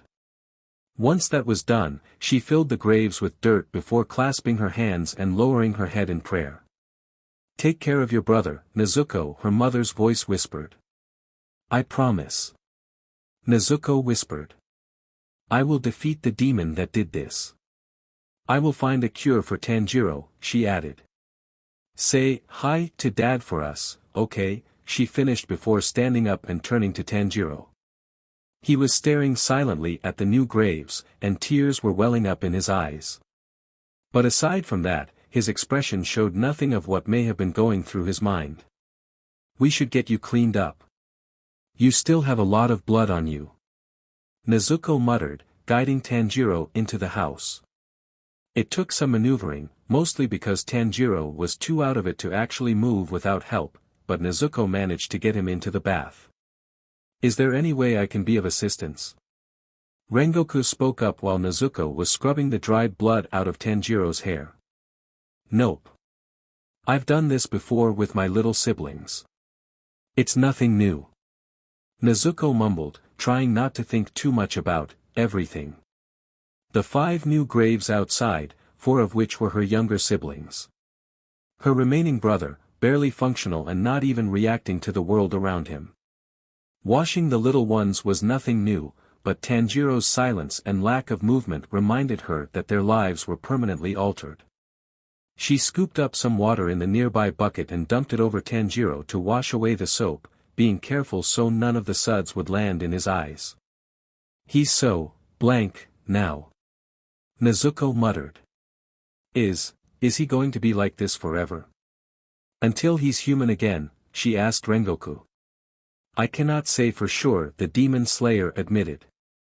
Our focus as demon slayers is killing demons, not researching them. If I had to guess, I would say his condition is because he has not eaten anything. He has not gained any energy or nutrients, which is especially important to newborn demons, he added. If he does begin to mentally develop, it will likely be a long and slow process. Like any human child, most likely. Okay. Nezuko whispered shakily. Please don't let this be forever. She silently pleaded, unsure if any of the gods would hear her, much less answer her prayers. Once Tanjiro had been thoroughly scrubbed clean, Nezuko helped him get back on his feet and dressed. They were ready to leave. We should seek shelter until nightfall. It looks like there will be a break in the weather. Rengoku spoke up once they were almost at the base of the mountain. Nezuko could tell the same. There aren't any caves close enough for us to get to them before the sun comes out, she replied, trying to think of a solution. One came to her, but it was risky. Our neighbor is close enough, but he knows about demons. I'm not sure how he'll react to, she gestured to Tanjiro. With how serious Saburo had gotten last night about demons, he was bound to react poorly to one showing up on his doorstep. Even Tanjiro, who Saburo knew well, would probably elicit a negative reaction. But I guess it's our only option if we want to get Tanjiro out of the sun. Lead the way. Rengoku declared. Nezuko nodded, then began a brisk walk down the path. It wasn't long until the three of them were at Saburo's front door. Nezuko ushered Tanjiro behind her, then knocked on the door. It opened, and Saburo seemed to quite quickly realize what Rengoku was. Saburo. I swear I can explain, but we need to settle down here until nightfall. Nezuko told him. She stepped slightly to the side, allowing the man to see what had happened to Tanjiro. Saburo visibly tensed, but still opened the door. Tell me everything, he said once they were all seated. Nezuko, Rengoku, and Saburo each had a cup of tea, and Tanjiro was leaning against Nezuko. His gaze was still so blank. When I was almost home, I smelled blood. I panicked because I always heard Tanjiro say the moment happiness is destroyed is always followed by the scent of blood. Nezuko said. She told Saburo everything she could, ending where Rengoku knocked her out. What changed? Saburo asked. Something changed, and it's the only reason you're not injured or dead with the rest of your family. There's also no other reason a demon slayer would spare a demon. He nodded to Rengoku, who straightened up impossibly further than before. I don't know what exactly happened. I was freaking out, I knew I was seconds away from being eaten. I just begged Tanjiro to snap out of it. Nezuko admitted, turning to where Tanjiro was resting his head on her shoulder. He started crying, and he backed off. Then Rengoku showed up. Apparently, after he knocked me out when I tried to save Tanjiro, Tanjiro got protective. If the boy was acting territorial over food, he would have eaten you once you were vulnerable. Rengoku piped up, disturbingly cheerful for such a morbid statement. He's right, Nezuko. Saburo sighed, turning to Tanjiro. But if anyone was going to reject a demon's need to eat human flesh, it would be someone from your family. Especially Tanjiro, with how selfless he always is. I'm glad he did. Nezuko chuckled mirthlessly. I'm going to become a demon slayer. Then I'll find a cure, and make Tanjiro human again. Then I guess you'll be away for a while. Saburo muttered. Nezuko nodded. Good luck, then. Thank you. Nezuko replied. Could you? I'll tell the townsfolk you won't be around to deliver charcoal for a while. I'll figure out what to tell them. Saburo told her. Thank you. Nezuko sighed. And thank you for letting us stay here. I know having a demon in your home must be difficult for you. I'm all right with this one. Saburo assured her with a faint smile. Just, come back alive, both of you. Okay. Nezuko nodded again. We'll do our best to do that, she replied. As the sun set, Rengoku led the siblings out of the house. The last living members of the Kamado family followed him through the night. Nezuko was unsure of what challenges she was going to face, but she promised herself to do whatever it took to return Tanjiro to normal. Before we continue our journey tonight, I need you to promise me something. Nezuko turned to Rengoku as he spoke, pulling her focus away from Tanjiro for a moment. What is it? She asked while Tanjiro nuzzled her with a few muffled grunts. At least he was actually doing something, rather than staring blankly into space. Nezuko would take it, even if Tanjiro's mental state was closer to that of a toddler at the moment instead of the teenager he was. In the event your brother eats a human, I need you to promise that you will decapitate him. Rengoku told her, his usual smile replaced with a much more serious expression. Not only that, but once the deed is done, you must promise to commit seppuku to atone. But, Nezuko cut herself off as Rengoku raised his hand as a signal for her to wait in her protests. I am certain you will do everything in your power to ensure that never happens, he explained.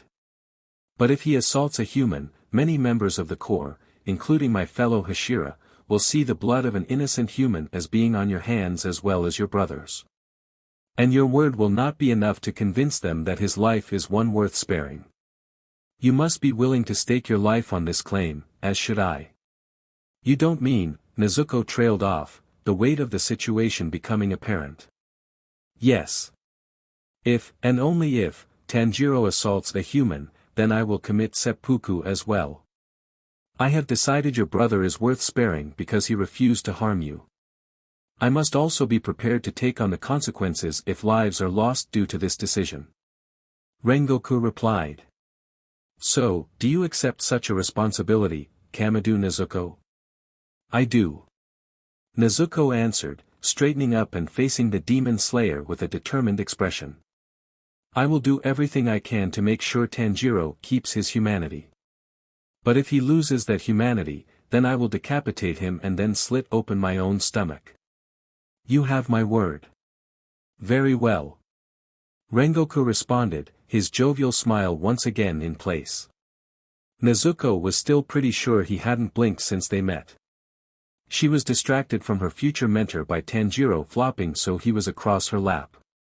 He looked up at her, and Nezuko couldn't help smiling. She could tell that Tanjiro was smiling back, humming happily while he reached up and patted Nezuko's head. I'm going to get some rest. Nezuko muttered, curling up against the wall of the cave they were in and closing her eyes. Before she drifted off, something warm curled up beside her. Is there a way we could travel during the day? Nezuko asked. They had been traveling for a few days, always traveling during the night and sleeping in whatever shelter they could find during the day. At least Nezuko slept. Rengoku stated that demons didn't need sleep, and explained that demon slayers didn't need as much sleep as civilians due to their training. But Nezuko had also noticed Tanjiro sleeping next to her a couple times when they weren't on the move. If we can cover up your brother completely to ensure the sun will not touch him, then we could travel during the day. Rengoku replied. Nezuko nodded before turning to Tanjiro. Stay with Rengoku, okay? She whispered. I'll be back soon, she added before leaving the cave. They had passed by a rice paddy field before finding the cave they were in. Maybe she could buy a basket off of them. Can I help you, young lady? The farmer asked. Nezuko looked around, finding just what she was looking for.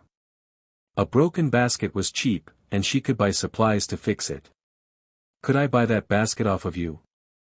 And some straw and bamboo? She requested, pointing to the basket in question. Don't bother with payment. The basket has a hole in it. Take as much straw and bamboo as you need, the farmer replied. I can't just take it. Let me at least pay you a little. For the straw and bamboo. Nezuko protested, not giving the farmer a chance to respond before grabbing his hand and slapping some coins into it. She was raised to not squander good offers when they were made, but she was also raised to repay people for their goods and services. After settling that, she grabbed the basket and other supplies, and made her way back to the cave they were resting in. Ah! There you are! Rengoku exclaimed. Where's Tanjiro? Nezuko asked, looking into the cave when she couldn't find her brother. He didn't try to follow me, did he? Please tell me he didn't. He did, but that idea was quickly shut down. As if on cue, Tanjiro popped out of the hole beside Rengoku. He glared at the cave opening as if it had personally offended him. He attempted to follow you, but he returned to the shade and dug a hole when he got burned. Nothing severe, but enough to remind him he is no longer capable of being under the sun. Rengoku added while Nezuko crawled into the cave to pat her brother's head. Tanjiro hummed contentedly at the affection, and Nezuko pulled in her supplies. Well, hopefully we can travel during the day once I fix this up, she said before getting to work, mending the hole in the basket before reinforcing it with the bamboo once it was cut into strips. Once she was done, she showed it to the boys with an excited smile. Tada! Impressive craftsmanship. Rengoku replied while Tanjiro climbed out of the hole he had dug. Do you think you can fit inside? Nezuko asked her brother. I may have underestimated how big it needed to be. She realized before Tanjiro dropped into the basket. With how his arms and legs hung comically out of the basket, Nezuko had to suppress a snort. I don't think that's going to work, young demon. Rengoku stated with a laugh. I forgot how much we've grown up, I guess. Nezuko admitted with a sad smile. It seems like only yesterday we were just little kids, she added before she remembered the first day of this fiasco.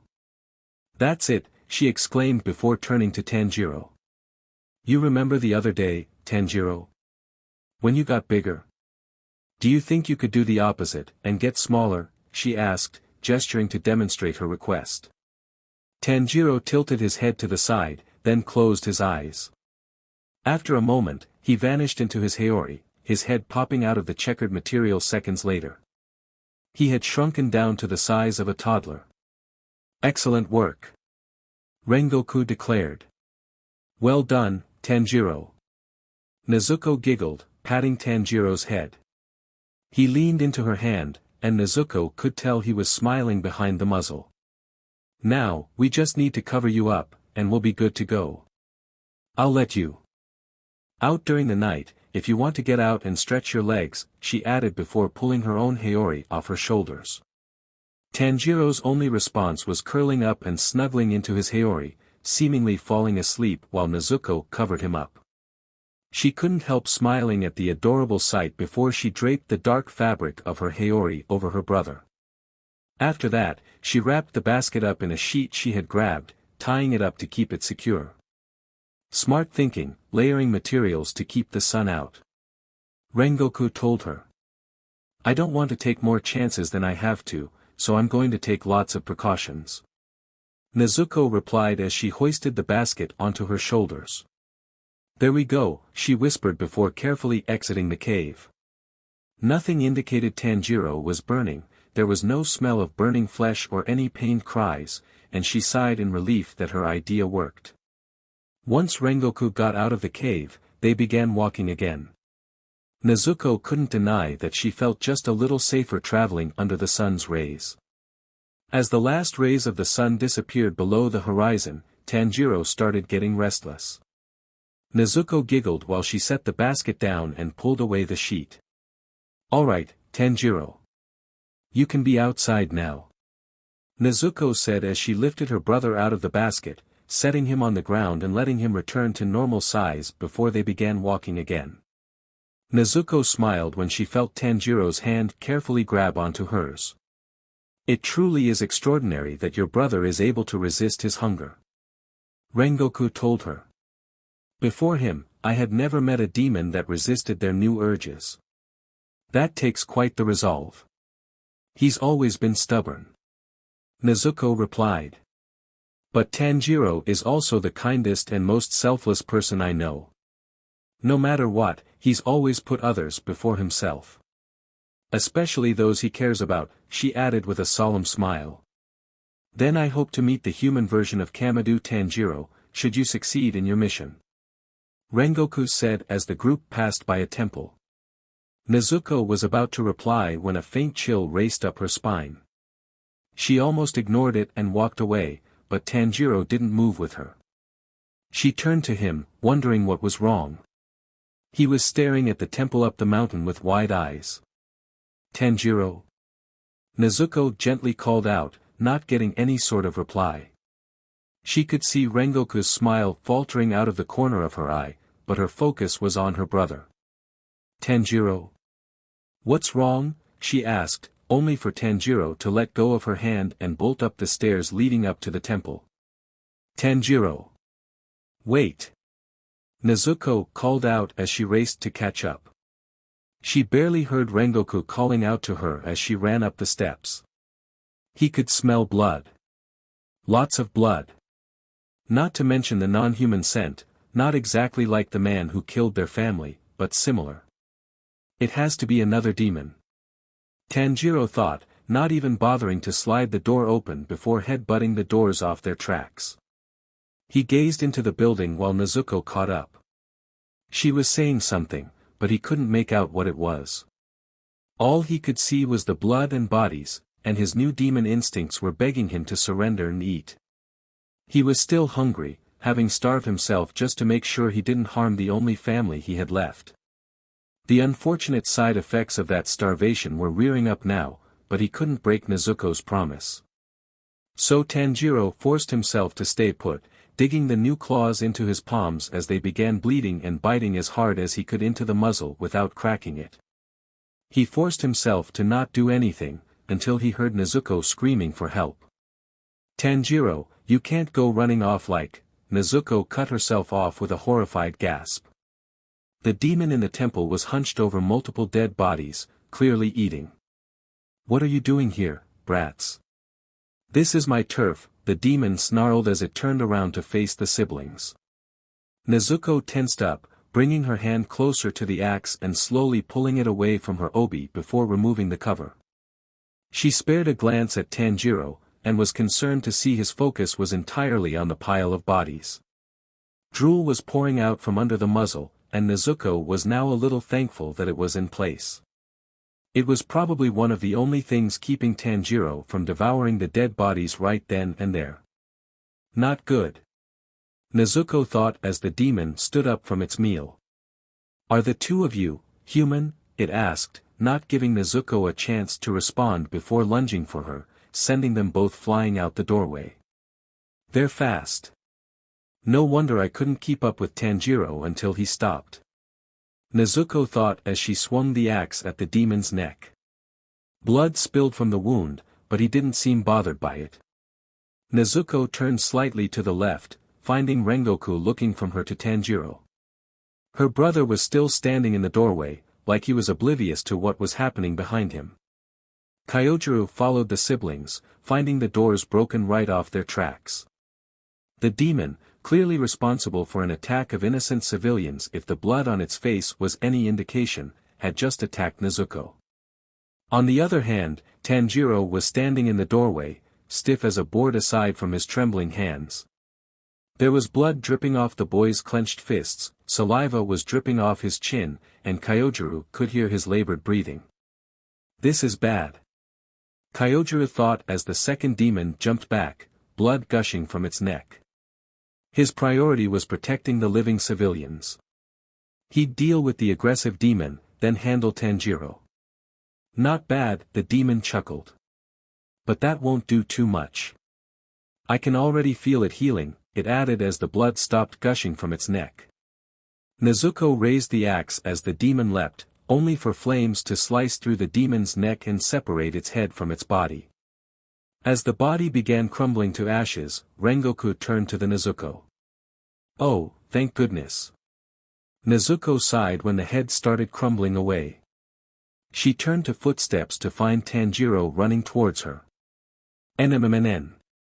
Tanjiro grabbed onto Nezuko, pulling her away from the disintegrating demon.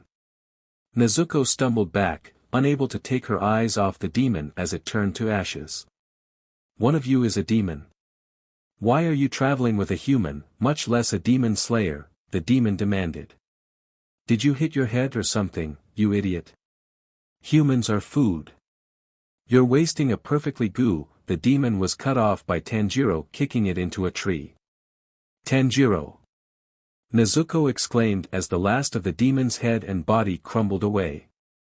Tanjiro growled at where the demon had landed, then turned back to her. He rejected the corpses. Kyojiro noted as he watched the Kamado siblings. Tanjiro had begun examining Nezuko, likely searching for injuries. Just moments ago, the demon boy had been completely focused on the corpses and drooling profusely. But now...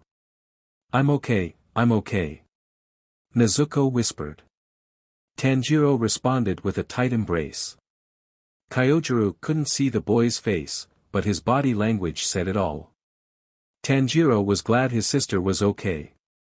The flame Hashira turned to the horizon, where the sky had started to brighten with the coming dawn. We should get you inside, little demon. Kyojiro spoke up, getting the siblings' attention. Nezuko turned to the horizon, her eyes widening as she spotted the first signs of sunrise, then turned back to Tanjiro. Come on, she said quietly, guiding Tanjiro inside. Kyojiro thought back to the previous morning, how Tanjiro had tried to follow Nezuko out of the cave and got burned by the sun. How odd, that this demon was more concerned for a human life than his own safety. The boy hadn't even expressed a demon's usual instinctive fear of sunlight until he got burned. And now he had also rejected a perfect source of food despite his starved state. I hope I made the right choice. Kyojiro thought, watching Nezuko usher her brother into the basket. Tanjiro didn't take his eyes off Nezuko, even with their proximity to the corpses. He didn't even drool at the scent of blood this time. It's okay, Tanjiro. Nezuko told the demon as she patted his head with a soft smile. Tanjiro hummed behind his muzzle, leaning into the touch. That was when it clicked for Kyojiro. He's holding on for his sister. He realized. Nezuko, the only human survivor of the slaughter of their family and Tanjiro's younger sister. Tanjiro had risked himself to protect her when Kyojiro knocked her out. He had wanted to stay close to his sister. Her being in danger had pulled his attention from the corpses to rush to her defense. Tanjiro held on to his humanity because he had someone he wanted to protect with his life after the siblings both lost everything. The epiphany left the flame Hashira curious. Would he do the same as these siblings had done, had he and Senjuro been in their position? Would he, too, have fought for his younger sibling, regardless of if one of them became a man-eating demon? It was a question Kyojiro doubted he could answer. The question he could answer, however, he did so confidently. His choice to spare Kamado Tanjiro had been the right one, and he would support Nezuko in her endeavor to cure her brother. We should clean up before we continue, he told Nezuko. She nodded, draping her haori over Tanjiro's head. Stay here, okay, she told him before following Rengoku. I hear many demon slayers struggle the first time they go against a demon. Rengoku said as they began to dig out another set of graves. It is nothing to be ashamed of. Right. Nezuko muttered. The digging continued in silence for a while, long enough for the sun to fully rise to start the day. I've never had to fight before, she admitted. Neither had Tanjiro. Fighting has never really been necessary for us. The times that sort of thing had been necessary had been before their father passed away, as far as Nezuko remembered. He had handled it. Even the bear. 10 days before he died, their father had been the one to kill it while Tanjiro watched and later told her and their siblings. Am I cut out for this? She wondered aloud, unable to stop herself. For work as a demon slayer? Rengoku asked, pausing in his digging. They were nearly done, anyways. With enough training, yes. You will strengthen with time. You need to simply remind yourself why you fight, and set your heart ablaze. What do you mean? Nezuko asked, standing to go and retrieve the bodies. I will tell you once your official training starts. Rengoku replied. Nezuko nodded, then turned back to the temple. She was really starting to hate having to bury so many people because of demons. Once the bodies were buried, and Nezuko had the basket carrying Tanjiro on her back again, their journey resumed.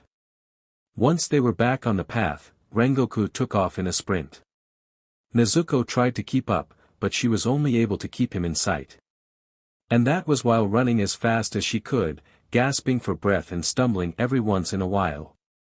"I'm sorry, Tanjiro.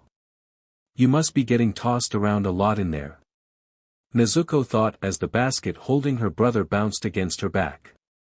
"I know you'd probably insist you're okay, but I still feel bad about putting you through this," she added, letting a memory briefly come to the surface. "Are you sure you're alright? You gave so much to everyone else." Nezuko sighed as she sat beside Tanjiro. "Next time I go to pick vegetables, I'll give you some before meeting up with everyone else. You need to have more food, especially with how hard you're always working." "It's okay, Nezuko," Tanjiro countered. "You don't have to worry about me, I'll be fine. Besides, you five and Mom will always be my top priority. If that means eating a little less so you all have something, I'm okay with that.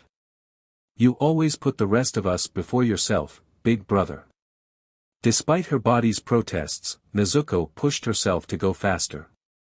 "Now it's time for me to return the favor. No matter what it takes, I will make sure you become human again." When they arrived at the Rengoku estate, it was night, but Nezuko was told not to let Tanjiro out of the basket.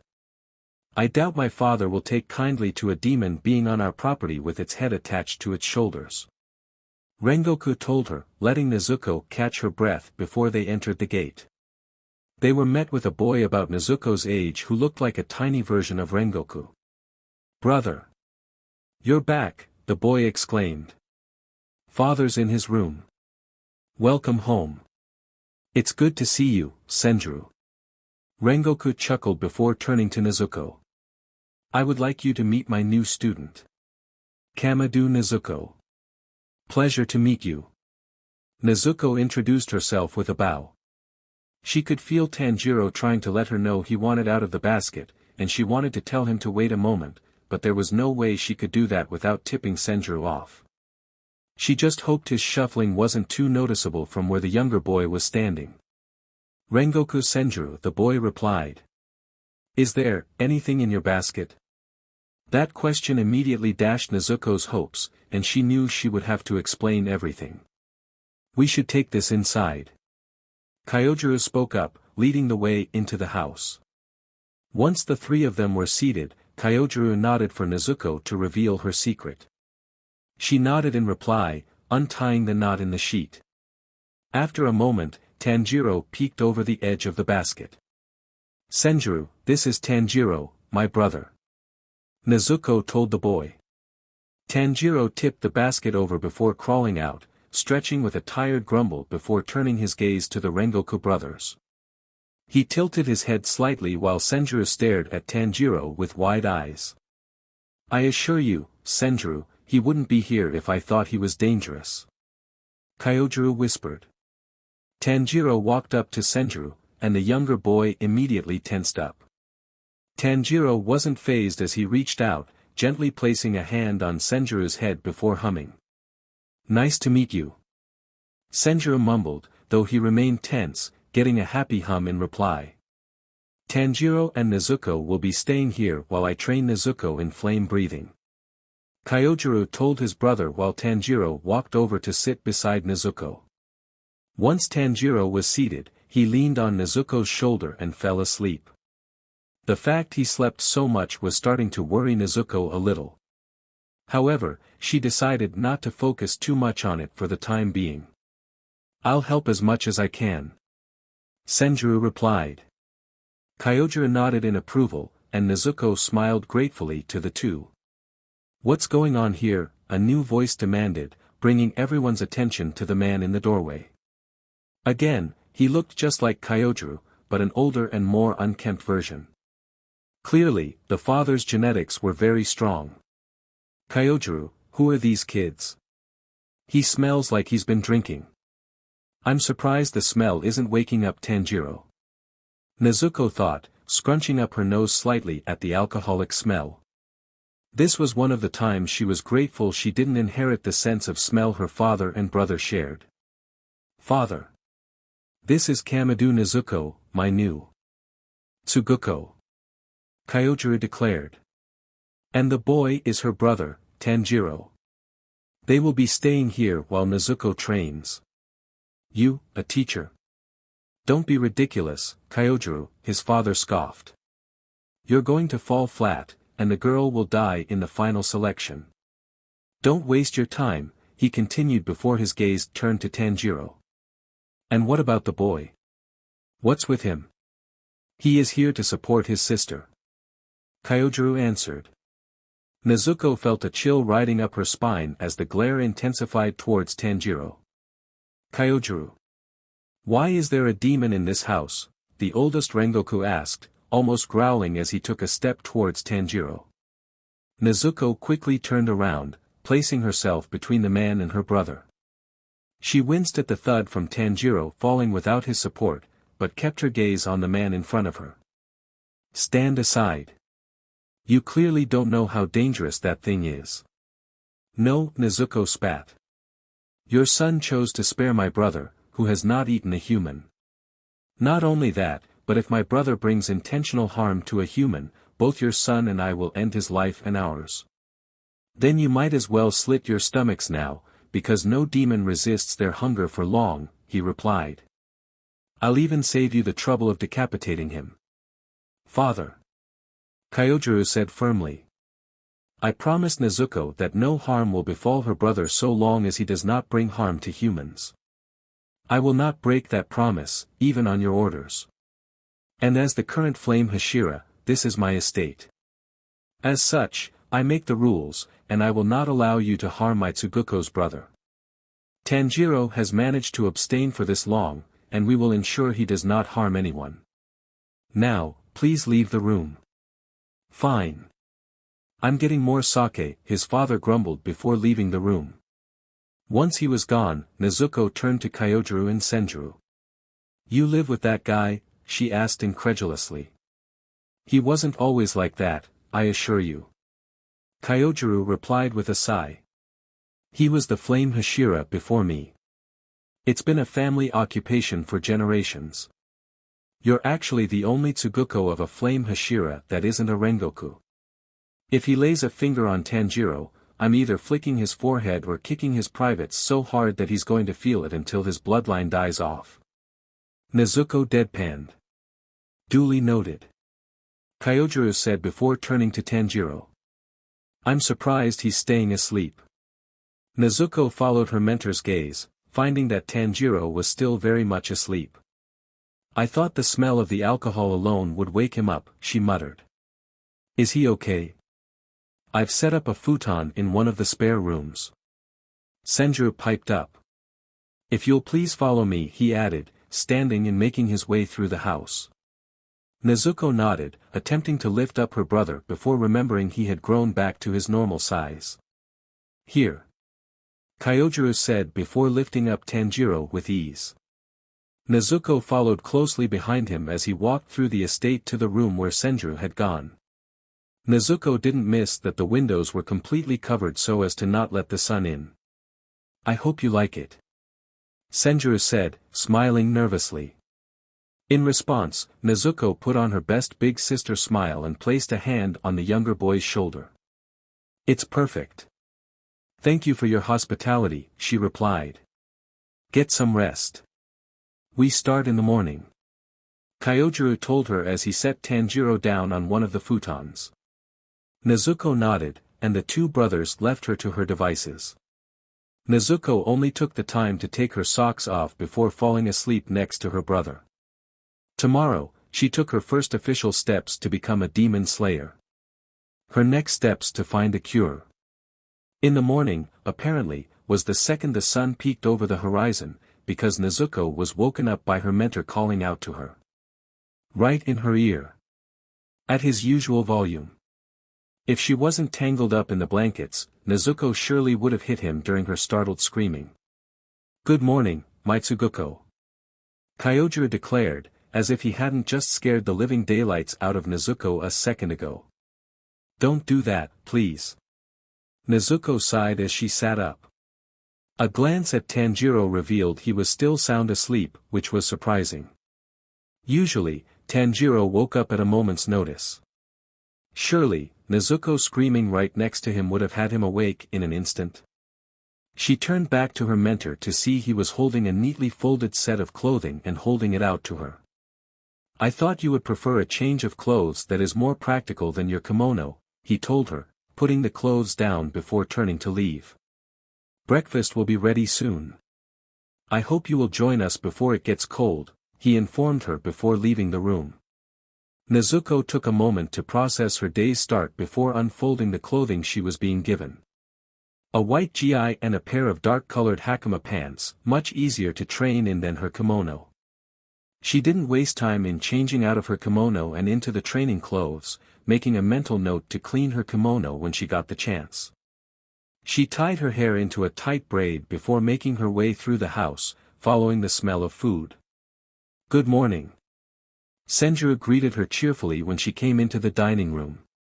Nezuko nodded with a smile in reply, still trying to properly wake up. Are the new clothes all right? Yes, they're very comfortable. Nezuko replied.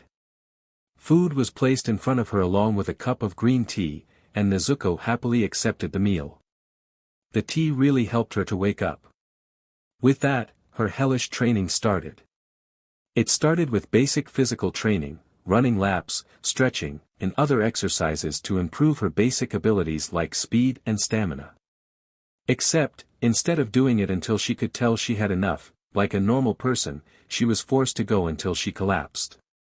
After a few days, she was given weights to tie to her wrists and ankles. According to Kyojiro, it was to help her build strength and muscle mass. She had to wear them from when she woke up to when she went to bed, and the weight increased when her limbs no longer ached from the strain.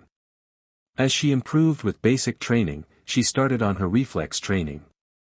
She was surprised by how well she did, managing to avoid most of the projectiles. She still had bruises from the ones that did hit, but she was shocked to learn she did better than most civilian beginners. She wasn't sure how to explain the pinching sensations that occasionally sprang up across her body before she dodged during reflex training. Then there was her sword training. Katanas were a lot heavier than they looked, especially when combined with the weight already attached to her arms. But she kept swinging, even when it felt like her arms were going to fall off. She had to keep going. She had to get stronger so she could accomplish her goals. And her sword training was eventually implemented into reflex training. She had to deflect the projectiles, as well as dodge. That's also when Kyojiro began implementing knives into reflex training. Nezuko really began to question both her choices and her mentor's sanity. Mostly the Flame Hashira's sanity, though. The hardest part of her training was total concentration breathing, which was ironic. Who would have thought breathing would be hard? But apparently demon slayers breathed a specific way to put their abilities on par with the demons, and it left her winded after doing it for more than a minute. But, to her surprise, some slayers could do it all day and all night, including her mentor. Kyojiro's goal was for her to be able to do what he called total concentration constant by the final selection. Nezuko was pretty sure her lungs were going to explode. Between her training, eating, and sleeping, Nezuko kept a journal. She wanted to keep notes of all she had learned, along with her general experience, so Tanjiro could read them later. Maybe, when he was human again, he could learn to use flame breathing as well. If he wanted to, of course. Nezuko knew Tanjiro preferred less violent solutions.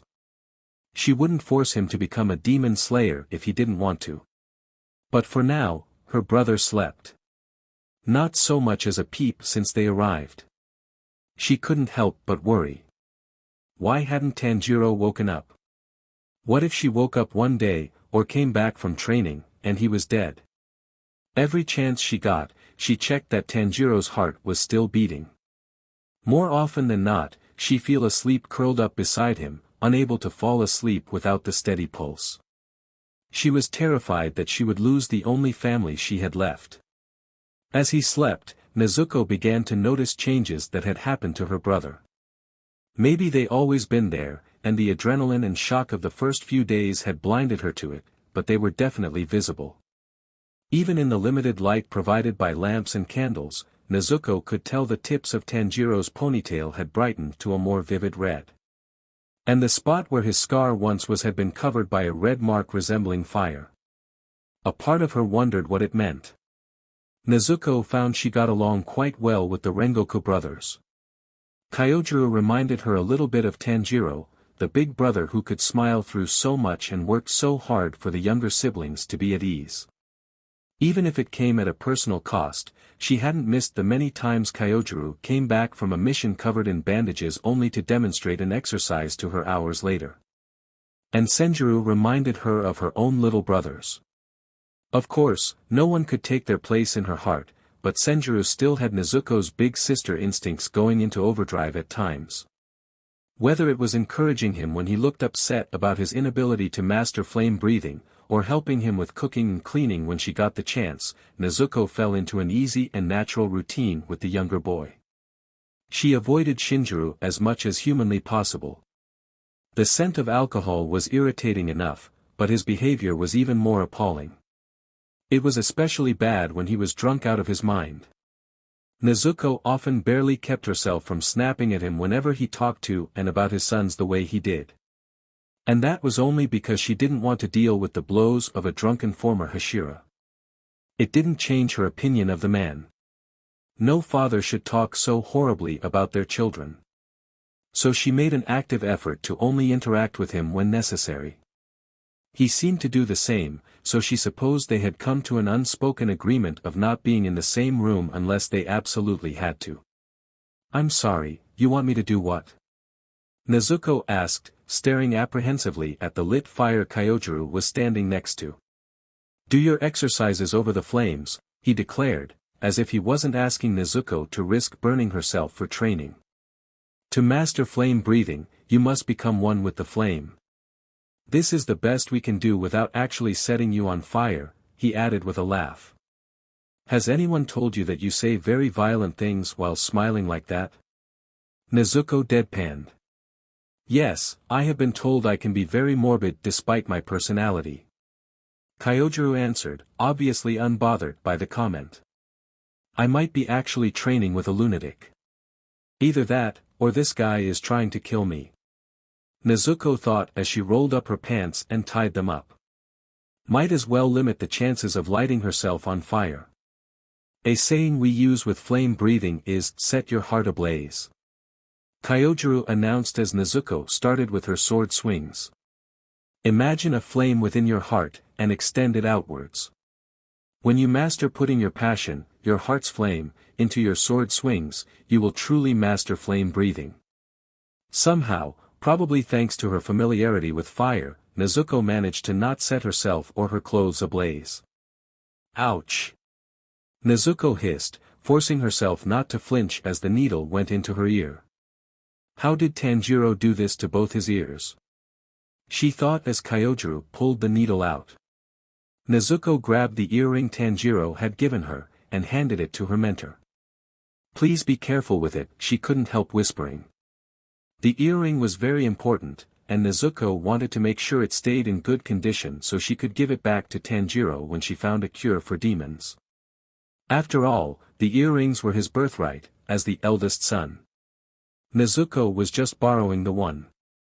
"I will," her mentor assured her, carefully applying disinfectant to both the earring pin and Nezuko's earlobe before pushing the earring through the hole made by the piercing. Once it was fastened on, Nezuko raised her hand to the Hanafuda earring. Her gaze then drifted to Tanjiro with a sad sigh. It didn't take long for her to notice his left ear, the one missing its earring, had healed where the piercing had been. They would have to pierce it again when she returned the earring she was now wearing in her own left ear. "Thank you," Nezuko said with a bow. She still felt weird, wearing an earring that was part of the pair meant for the eldest son, but she would do so for as long as she had to. 6 months into Nezuko's training, Kyojuro walked into the siblings' room to find the girl surrounded by fallen chunks of black hair. As her mentor walked into the room, Nezuko couldn't help the fearful expression as he looked at the pile of cut hair behind Nezuko. "Is everything all right?" he asked. "Yes," Nezuko replied. I thought shorter hair might be easier to fight with. I wouldn't have to tie it up all the time, it won't get in the way as much," she added, fiddling with her messily cut hair. "Would you like some help?" Kyojiro asked. Nezuko sat there in silence for a moment before handing the scissors to him and turning around. Once her hair was fully cut, she quickly cleaned up the clippings. It felt weird, the sensation of her hair brushing her shoulders. She'd grown it out for years, getting past her waist at its longest, and now it was so short again. "I received a letter from the master. The leader of the corps. I'm glad to know you've been studying the readings I recommended." Kyojiro chuckled. "When I initially decided to take you under my wing, I sent a message to him to inform him of the situation." "Is he okay with Tanjiro?" Nezuko asked. "That's actually what I wanted to speak with you about," Kyojiro admitted. "The master wishes to meet you and your brother in person. I've been reporting to him about changes with both you and Tanjiro, though updates with the latter are usually scarce due to the lack of change. The master sent a letter earlier this morning. He wishes to visit the estate once you pass the final selection and Tanjiro wakes up." "Really?" Nezuko gasped. "Yes. I will be informing him when I send you to Mount Fujikase, and I have a letter ready to send when Tanjiro awakens," Kyojiro told her. "I'm sure everything will be fine. The master knows that a Hashira wouldn't let a demon live without good reason, much less in their estate. I hope that'll be at least one thing in our favor." Nezuko sighed. "It should be. Coupled with the fact your brother has not consumed a single human. I have very little doubt the master will allow Tanjiro to continue living," Kyojiro assured her. Nezuko nodded gratefully, hoping her mentor was right. To be continued. Taisho-era secret. When Kyojiro mentioned Kibutsuji as the most likely perpetrator in the massacre of the Kamado family, Kagaya started coughing so hard his wife and kids were worried he would meet an early grave from the shock. "I'm 99% sure Rengoku's training involved actual fire. Urokadaki kicked Tanjiro, and probably all 14 of his other students, off a cliff and into a waterfall so they could become one with the water. You think the Rengoku family didn't train with open fire? Pretty sure they did that since at least Sengoku Rengoku. I am calling him that unless there is an actual canon name because the rhyme makes me giggle." Also, the big changes to Nezuko, cutting her hair and wearing one of the earrings. Small spoilers, but this isn't the last change Nezuko is going through for her appearance. I don't know how painful piercings are, BTW, so that may be inaccurate. My ears got pierced when I was really young, so I don't really have a frame of reference.